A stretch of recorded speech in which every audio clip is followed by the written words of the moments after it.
Good afternoon. The topic for today is cellular mobile architecture. So here is a general overview of the cellular telecommunication system. It is connected to the wired PSTN public switch telephone network and the internet.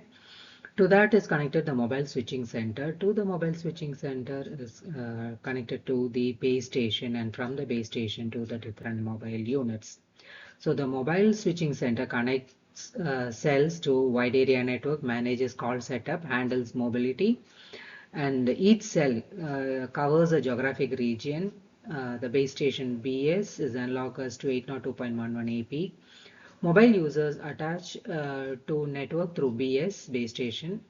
Air interface, physical and link layer protocol between mobile and base station. Excuse me. The cellular concept. So the cellular concept, RF spectrum is a valuable and scarce commodity.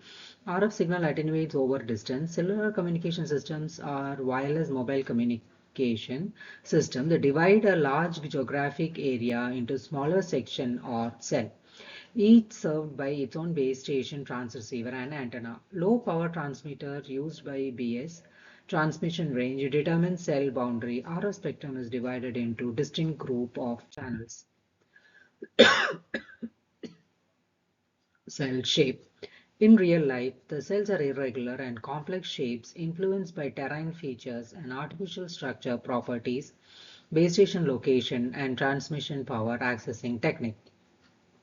However, for the sake of conceptual and computational simplicity, we often adopt approximate approaches for their design and modeling.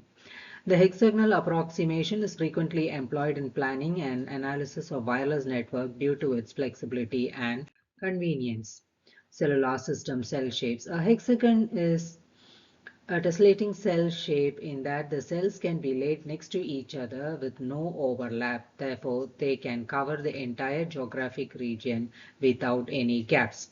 This approximation is frequently employed in planning and analysis of cellular network. The cellular shaped cell is also common in the literature.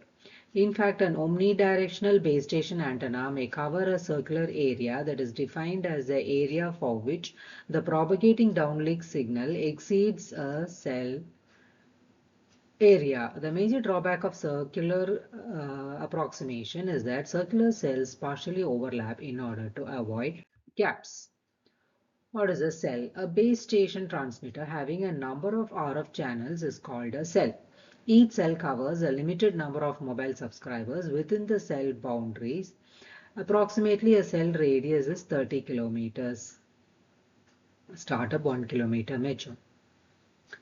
Cell size and capacity. The cell size determines the number of cells available to cover geographic area and with frequency reuse, the total capacity available to all users. Capacity within cell limited by available bandwidth and operational requirement. Each network operator has to size cells to handle expected traffic demand. Cellular system. So various shapes were considered: hexagonal, circular, square, triangle, but only the hexagonal shape uh, covers the entire area and does not have any overlapping areas. So if we consider the case of a circle, there are areas which are not covered, or there are overlapping areas. So that shape could not be considered. Whereas for hexagonal shape, there are no uncovered areas or overlapping areas. Cellular system. We have the mobile equipment ME or mobile station. So this refers to the physical phone itself. The phone must be able to operate on a cellular network. Each phone is uniquely identified by the International Mobile Identity Number, IMEI. This number is burnt into the phone by the manufacturer. The IMEI can usually be found by removing the battery of the phone and reading the panel in the battery well.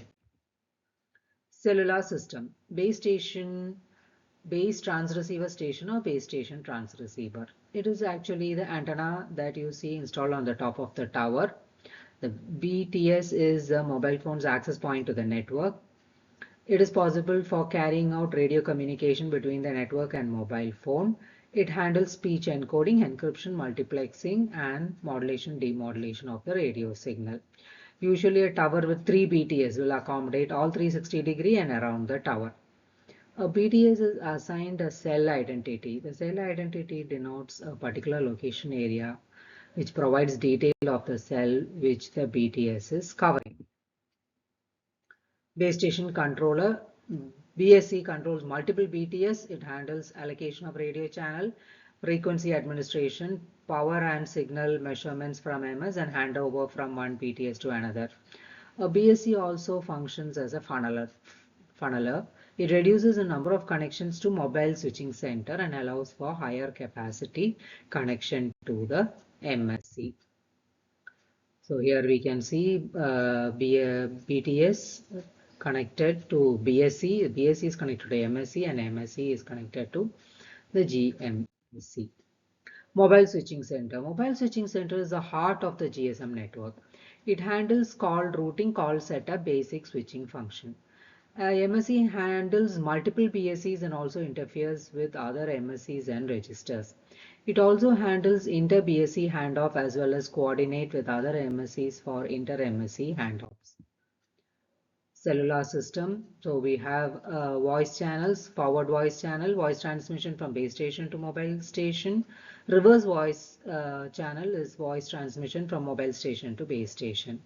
Then control channel, often set up channels, forward control channel, reverse control channel, involving in setting up a call and moving it to an unused voice channel. Monitored by mobiles when they don't have a call in progress.